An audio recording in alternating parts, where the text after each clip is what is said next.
È proprio in tempo di crisi che bisogna puntare sulla cultura, perché saranno proprio il turismo e la cultura il traino dell'economia veneta e non solo quelle delle grandi città. È il pensiero dell'assessore veneto alla cultura Marino Zorzato, che ieri ha presentato ben 11 delibere in giunta per un totale di 841.000 euro di finanziamenti assegnati, che anticipano le delibere che a settembre, con l'assestamento di bilancio, dovrebbero assegnare altri fondi ai grandi enti della cultura veneta, che per ora attendono, non senza preoccupazione, perché lo stesso Zorzato ha fatto percepire che non sarà facile riassegnare come lo scorso anno il doppio di quanto già stanziato per esempio per Arena di Verona e Fenice di Venezia, ossia altri 900.000 euro ciascuno, soldi che in realtà stanno alla base della programmazione dei due enti rinomati in tutto il mondo. Il grosso della manovra culturale ed economica estiva della Regione Veneto, infatti, è andato in particolare all'Orchestra di Padova e del Veneto, 250.000 euro, che tra l'altro ha costituito la fondazione di cui la Regione diventa socio fondatore, e l'Orchestra del Teatro Olimpico di Vicenza, con altrettanti 250.000 euro.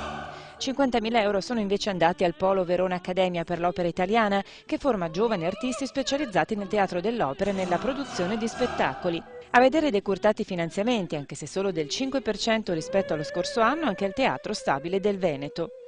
Il resto dei finanziamenti è stato suddiviso per cordate di amministrazioni che hanno fatto sinergie e proposto accordi di programma culturali per un totale di 361.000 euro.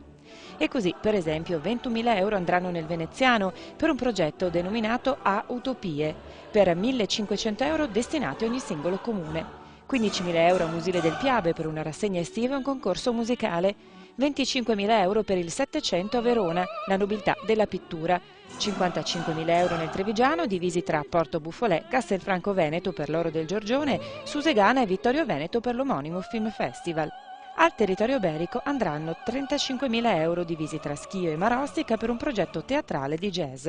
Rimangono infine Feltre 50.000 euro, 15.000 euro nel Rodigino, 45.000 euro nel Padovano divisi tra il Festival dei Casoni di Piove di Sacco e il Teatro di Bagnoli.